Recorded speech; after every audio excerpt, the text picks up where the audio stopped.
तुम कहाँ से हुई जिंदगी पराई, तुम्हें मिल गया ठिकाना, हमें मौत भी ना आई।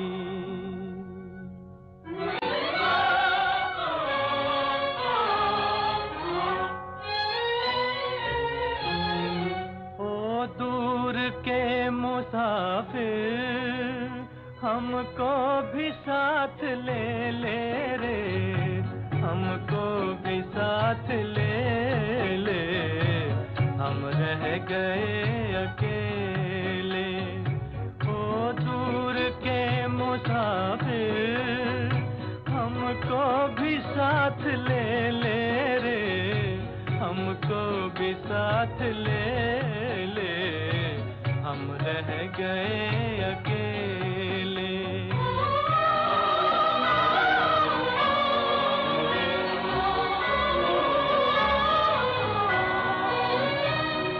तूने वो दे दिया गम, बेमौत मर गए हम,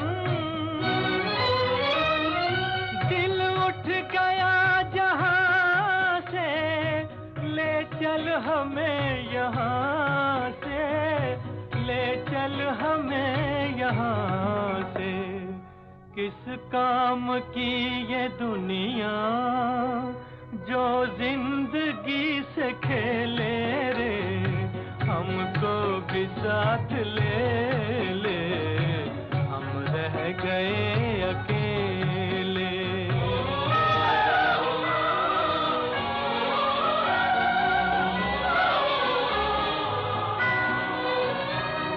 सोनी है दिल की राहें, खामोश है निगाहें,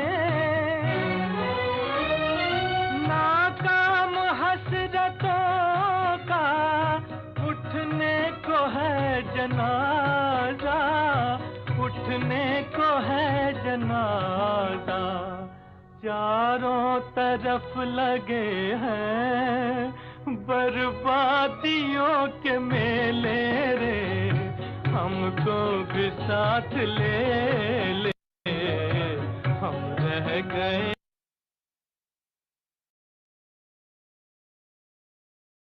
शांति।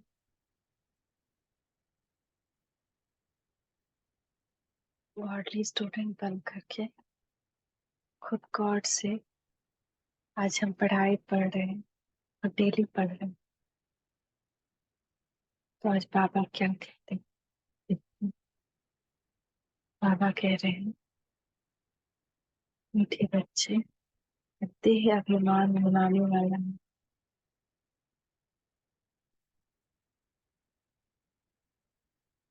देही अभिमान में बनो तो पुरुषार्थ ठीक होगा। दिल में सच्चाई रहेगी तो बाप को पूरा फॉलो कर सकेंगे। सच्चाई नहीं है ना तो पुरुषार्थ में ठीक नहीं होगा। और देह अभिमान क्या है? बार बार रुलाएगा, बार बार रुलाएगा। तो देही अभिमानी बनेंगे तभी हमारा पुरुषार्थ ठीक होगा। प्रश्न है, किसी भी परिस्थिति व आपदा में स्थिति निर्भय व एक रस कब रह सकती है? किसी भी परिस्थिति व आपदा में स्थिति निर्भय व एक रस कब रह सकती है? जब ड्रामा के ज्ञान में पूरा पूरा निश्चय हो। कोई भी आफत सामने आई तो कहेंगे ये ड्रामा था, कल पहले भी इसे पार किया था, इसमें डरने की बात ही नहीं। परंतु बच्चों को महावीर बनना है। जो बाप के पूरे मददगार सपूत बच्चे हैं, बाप के दिल पर चढ़े हुए हैं, ऐसे बच्चे ही सदा स्थिर रहते हैं, अवस्था एक रस रहती है। आज का गीत है वो दूर के वो मुसाफिर। तो कितना सुंदर है। निर्भय और एक रस कब रहेंगे? तो पहला, जब ड्रामा में पूरा पूरा निश्चय होगा। और दूसरा फिर क्या कहेंगे, पहले भी इसको पार किया है, इसमें डरने की कोई बात नहीं। और तीसरा, महावीर, ताकत है अंदर में। और चौथा, जो बाप के मददगार है, बाप के दिल पर चढ़े हुए, तो ऐसे बच्चों की ही अवस्थाएं दुरुस्त रहती है। शांति। जब विनाश का समय होता है तो कुछ बच ही जाते हैं। राम की सेना या रावण की सेना, दोनों से बचते जरूर है। तो रावण की सेना चिल्लाती है, एक तो हम साथ नहीं गए, और फिर पिछाड़ी में बहुत तकलीफ होती है क्योंकि त्राही त्राही होती है। जो रावण की सेना चिल्लाती है, रावण की सेना है विकार में है जो, तो लास्ट में बहुत तकलीफ होती है, त्राही त्राही। तुम बच्चों में भी अनन्य जो है वही लायक होंगे विनाश देखने के। अनन्य है, उनके जैसा कोई दूसरा नहीं, वही विनाश दिखने लायक होंगे, वही हिम्मत वाले होंगे। जैसे अंगद के लिए बतलाते हैं ना, वह स्थिर रहा ना, पर रावण ने उसको बहुत हिलाया डुलाया, बहुत उसको तरह से उसका बुद्धि का पैर हिलाया, लेकिन बुद्धि उसकी नहीं डोली। तो ऐसे अंगद समान जो बच्चे हैं जिनकी बुद्धि भगवान में टिक गई है, तो कुछ भी हो जाए बस भगवान में ही टिके हुए हैं, ऐसे ही बच्चे हिम्मत वाले होंगे, अनन्य होंगे, लायक होंगे, और वही स्थिर रहेंगे और वही विनाश देखेंगे। विनाश सिवाय तुम बच्चों के और कोई देख ना सके, तो वो कौन बच्चे हैं, हम सब है ना। तो और बल भरना है, और बल भरना है ना, बुद्धि कभी भी, बुद्धि हटानी है। कौन ये कहा, कौन वो कहा, वो मेरा शिकायत, ये उसका शिकायत, अब खत्म। अब इसका कोई मतलब नहीं। त्राही त्राही ऐसे होती है जैसे ऑपरेशन होने के समय कोई खड़े नहीं हो सकते हैं, वे तुम सामने देखते रहेंगे, हाहाकार होता रहेगा। जो कुछ अनन्य बच्चे हैं, बाबा के मददगार से कुछ बच्चे हैं, वो दिल पर चढ़े हुए हैं। हनुमान कोई एक नहीं था, सब हनुमान महावीरों की ही माला है। रुद्राक्ष माला होती है ना, रुद्र भगवान की भी जो माला है उसका नाम ही है रुद्र माला। रुद्राक्ष का एक बहुत कीमती बीज होता है। रुद्राक्ष में कोई भी, रुद्राक्ष में भी कोई रियल कोई आर्टिफिशियल होता है। वही माला 100 रुपए में भी मिलेगी, वही माला 2 रुपए में मिलेगी, हर एक चीज ऐसे है। तो एक चीज कैसा बताया बाबा, त्राही त्राही ऐसे होती है जैसे ऑपरेशन होने के समय कोई खड़े नहीं हो सकते।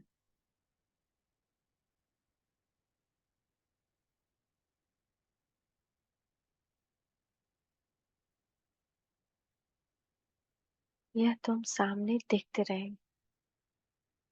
ऑपरेशन कैसे हो जाएगा, त्राही त्राही ऐसे होती है जैसे ऑपरेशन होने के समय खड़े नहीं हो सकते। वैसे कोई किसी के साथ विनाश होता रहेगा तो कोई खड़े नहीं हो पाएंगे, ऐसा है शायद, कि दूर से ही देखना पड़ेगा, कुछ नहीं कर सकेगा कोई।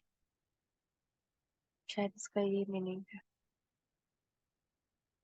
तो बाप हीरे जैसा बनाते हैं, उनकी भेंट में सब आर्टिफिशियल ठहरे।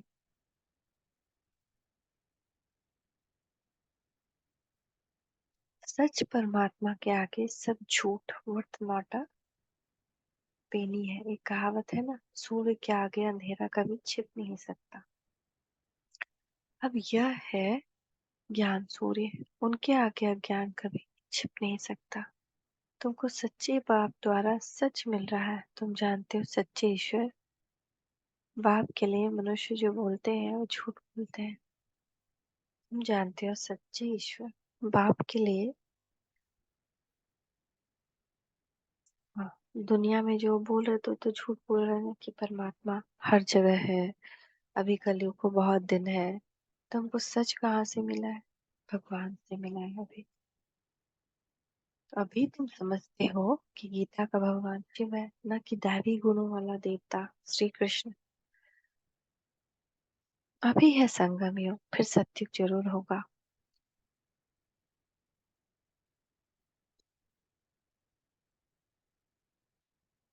श्री कृष्ण की आत्मा भी ज्ञान ले रही है। मतलब ब्रह्मा बाबा जब यहाँ थे तो वो भी तो ज्ञान ही ले रहे थे ना। मनुष्य फिर समझते हैं ज्ञान ले रही है। कितना फर्क हो गया। हाँ, तो ब्रह्मा बाबा के तन में आकर शिवा पढ़ाते हैं तो ब्रह्मा बाबा भी ज्ञान लेते थे ना। लेकिन जो देखता उनको वो क्या सोचता है, यही ज्ञान देने वाला है। तो इसलिए दूर से भाग जाता है कि अरे कोई मनुष्य भगवान कैसे है। तो कितना फर्क हो गया। वह बाप या बच्चा। और दूसरा बात, श्री कृष्ण को भी समझता है कि श्री कृष्ण ही गीता का ज्ञान दिए। दोनों मीनिंग है। तो बाप को एकदम गुम कर दिया और बच्चे का नाम डाल दिया। आगे चलकर आखिर सच निकल पड़ेगा। पहली मुख्य बात इसी पर है, सर्वव्यापी।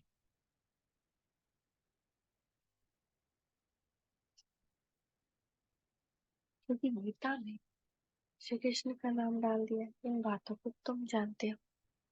श्री कृष्ण अथवा देवी देवताओं की जो आत्माएं हैं, उन्होंने 84 जन्म पूरे किए। गाया भी जाता है, आत्मा परमात्मा अलग रहे बहुकाल, हम ही सबसे पहले बिछड़े हैं। बाकी सब आत्माएं तो बाबा के साथ वहां रहती हैं। इसका अर्थ कोई भी नहीं समझते। तुम्हारे में कोई बिरले हैं जो यथार्थ रीति समझा सकते हैं। देह अभिमान ही बहुत रुलाता है।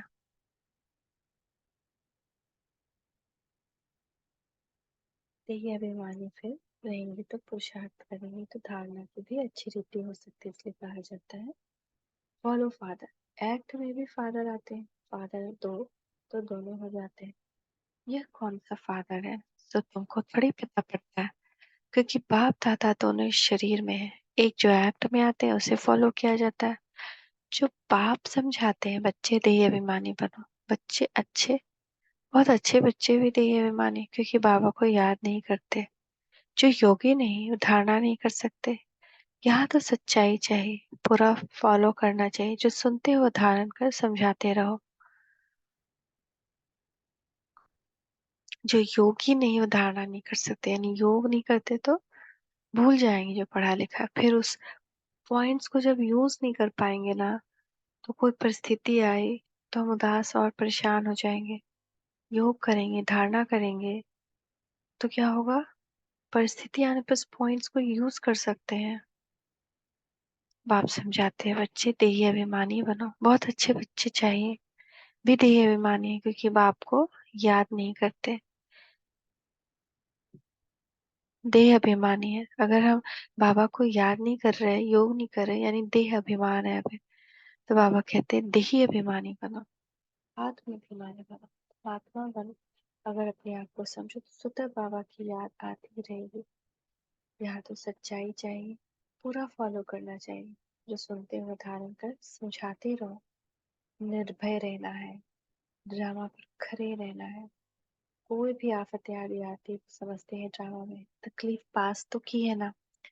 तुम सब महावीर हो ना। तुम्हारा नाम बाला है। 8 बहुत अच्छे महावीर, 108 उनसे कम, 16,000 उनसे कम। बनना तो जरूर है, ये बात चाहे कल पहले भी स्थापन हुई सो होनी है। बहुत संशय में आकर छोड़ भी देते हैं। निश्चय तो निश्चय हो तो बाप ऐसे बाप को फारकती थोड़ी दे सकते हैं। जोर करके ज्ञान अमृत पिलाया जाता है तो भी पीते नहीं। जैसे छोटा बच्चा होता है ना, बाप ज्ञान दूध पिलाते तो भी पीते नहीं, एकदम मुंह फेर लेते हैं, बिल्कुल निकम्मे बच्चे। कह देते हैं हमको माता पिता से कुछ भी नहीं चाहिए, मैं श्रीमत पर नहीं चल सकता हूँ तो श्रेष्ठ फिर कैसे बनेंगे। भगवान की है श्रीमत। तो यह भी एक स्लोगन लिख कर देना चाहिए। देखिए क्या है कि निराकार ज्ञान सागर, निराकार ज्ञान सागर पतित पावन भगवान शिवाचार्य उवाच। माता स्वर्ग का द्वार है। समझाने के लिए बुद्धि में पॉइंट्स आने चाहिए। स्टूडेंट जरूर सब नंबर वार होंगे। ड्रामा में वही अपना अपना पार्ट बजा रहे हैं। दुख में हम उनको याद करते हैं। दूर देश में बाप रहते हैं, उनको हम आत्माएं याद करती हैं। दुख में सिमरन सब करे, सुख में एक भी नहीं करते हैं। अभी तो दुख की दुनिया है ना, ये समझाना बहुत सहज है। पहले पहले तो समझाना है कि बाप है स्वर्ग की स्थापना करने वाला, तो क्यों नहीं हमको स्वर्ग की बादशाही मिलनी चाहिए। यह भी जानते हैं तो सब तो वर्षा नहीं पाएंगे। सब स्वर्ग में आ जाए तो फिर नर्क हो ही नहीं, युद्धि कैसे हो। यह तो गाया हुआ है, भारत अविनाशी खंड अथवा अर्थात अविनाशी बाप का बर्थ प्लेस है।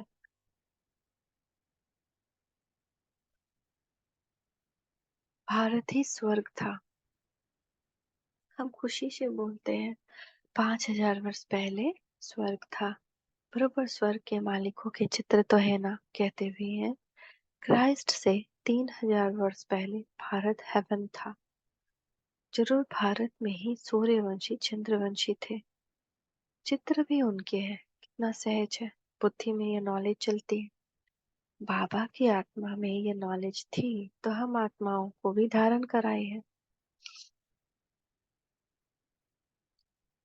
है ना।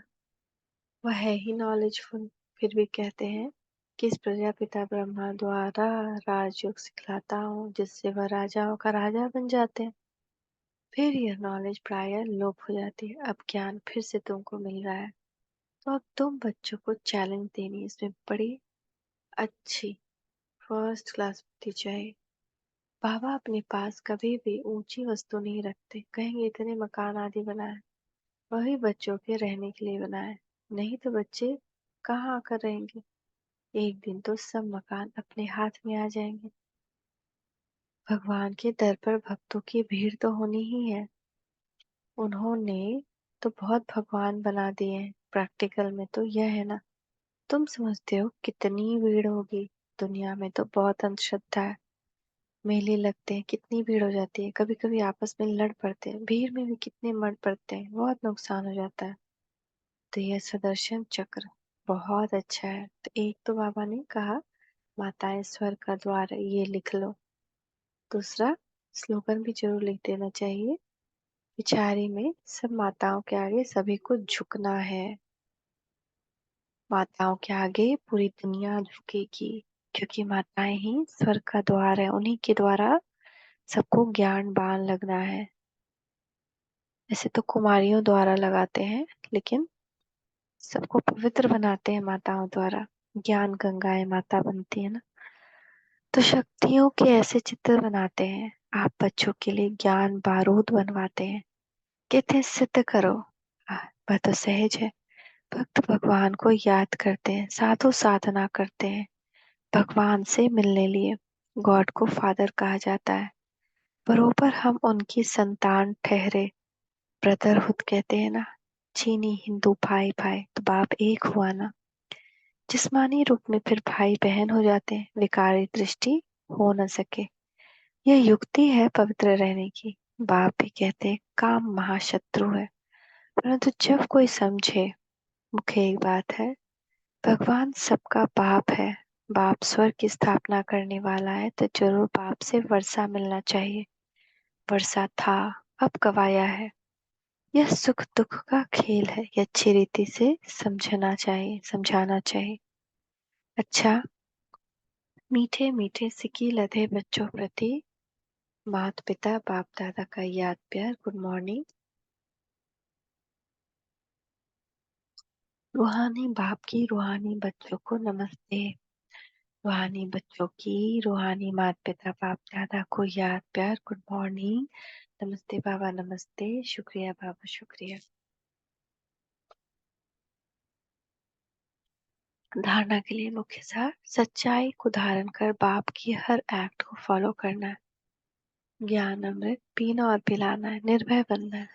दूसरा, हम भगवान के बच्चे आपस में भाई भाई हैं। स्मृति से अपनी दृष्टि वृत्ति को पवित्र बनाना।